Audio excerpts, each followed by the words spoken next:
Hello, Outbreak Gamers and distinguished guests. I am Arkin, and today we're playing Starbound. Specifically, today, I am going to teach you how to make an underwater decompression chamber. The idea came to us when we were playing on our server and we're doing this new project where we're trying to colonize different planets in our universe. And Medic said, "Oh, let's have an underwater base." And he was hell-bent on having this nice little decompression chamber, which I'll show you in just a bit. And it took us a while, at least a few hours of breaking our heads and screaming and hating ourselves until we managed to figure this out.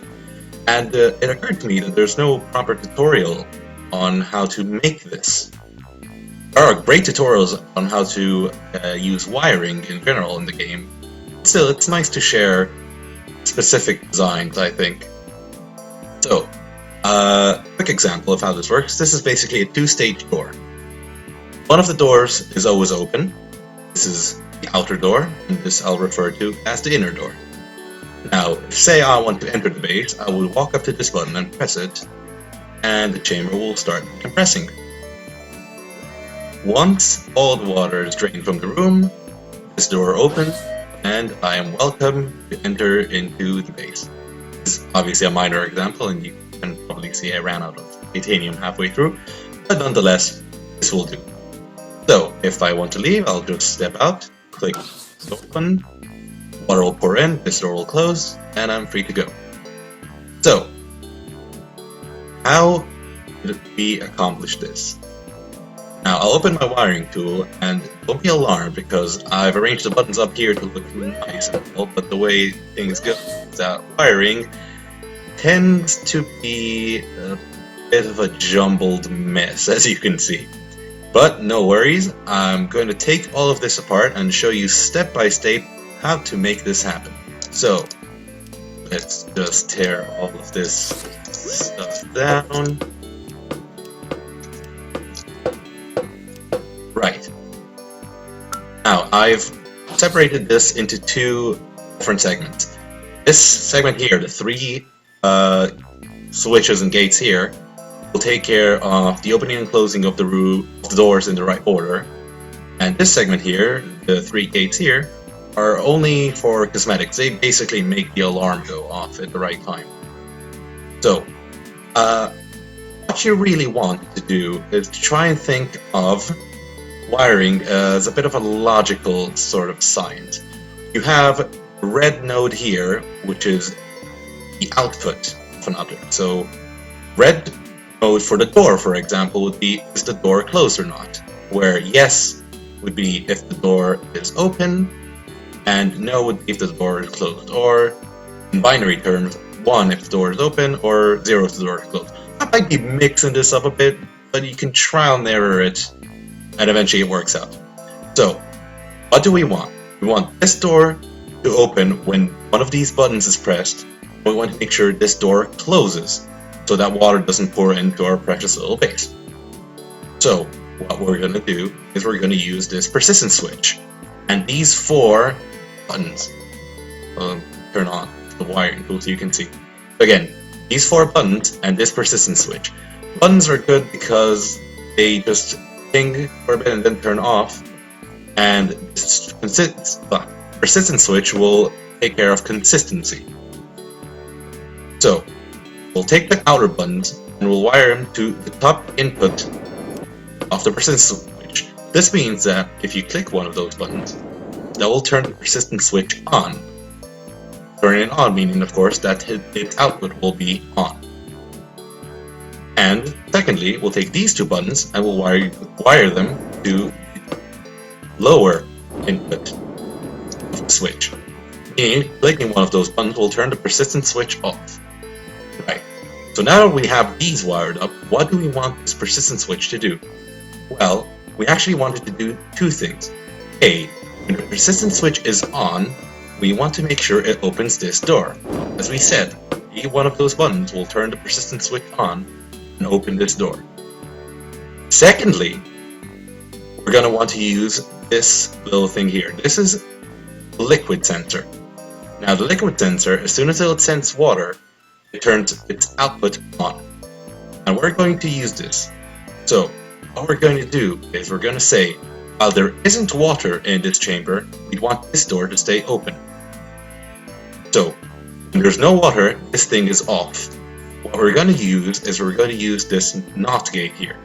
NOT gate reverses its input, meaning if this is off and it's connected to this NOT here, this NOT is now on, as you can clearly see by the fact that it's glowing blue. And we will connect the output of the NOT gate into the inner door. And so it remains open. What this does in this constellation at the moment is that once the room starts to flood, this door opens, room floods of course, and as soon as this liquid sensor senses there's water, the NOT gate will turn off and this door will close, preventing water from seeping into your precious facility. One last thing is we actually want the chamber to fill with water because it looks nicer and looks more appropriate, and we don't want the drain to just suck all the water or work away. So we're going to make sure the drain only works when we need it. And when's that going to be? Well, we'll make sure the drain only works when this door is closed. Meaning, if I open this door to enter the base, this door closes, the room fills with water. When I click this button to open this door, first thing is this door is going to close. We already taken care of that with this persistent switch here. Then we want the room to decompress. So what we're going to do is once this door is closed, the drain can start working. So we're going to take this input here, we're going to connect it to the NOT switch, meaning when this door, this says if this door is closed. This is now says, no, I got it mixed up. This now, the NOT here says that the door is closed. When the door is closed, we want the drain to work. When the door is open, we want it to remain closed. Right, that should do it. Let's make a quick example and we'll see if that works. So, taking this button to leave, this door closes as soon as the liquid sensor senses the water, and I can leave freely. Say I want to come back in. Step back in, press this button. This door closes, activating the drain. The drain sucks all the water out the chamber. The liquid sensor turns off, and this door opens. Right, so we got the basics out of the way. Now, just for the quick cosmetic of the alarm, because I think it's a nice touch. So, what we want is we want to make sure the alarm goes off for the entire time the chamber is decompressing. Now, as we noted, the chamber only decompresses when both doors are closed. So we're going to use this to our advantage. Now, we want to make sure it only goes off when two doors are closed, otherwise it'll just go off all the time. The drain, we don't mind it so much that the drain's going off right now because, well, there's no water to suck anyway. With an alarm going off non-stop, it can be quite annoying. So, we're going to make sure this alarm goes off only when both doors are closed. And that's what we're going to use these gates over here. We're going to take this door and connect it to this NOT gate here. Take this door and connect it to this NOT gate here. As we said earlier, now these two NOT gates are indicators that the doors are closed or not. We're going to take the outputs and connect them to this AND gate right above here. Okay? Now this AND gate will only turn on when both doors are closed. We'll take its output and connect it to the alarm. Now let's see what we have. So, opening this door will just flood the chamber. That's fine. Pressing this button now to decompress it, and voila. And you have yourselves a decompression chamber. So, let's just overview quickly the items you're going to need. They're all in basically this area of the screen. You're going to need 4 buttons. I really recommend buttons because switches are persistent and it makes it a bit difficult to do them properly. You're going to need 2 doors, any doors really, a drain and a liquid sensor, an alarm if you want the cosmetics, and you're going to need 4 NOT gates, an AND gate, and a persistent switch.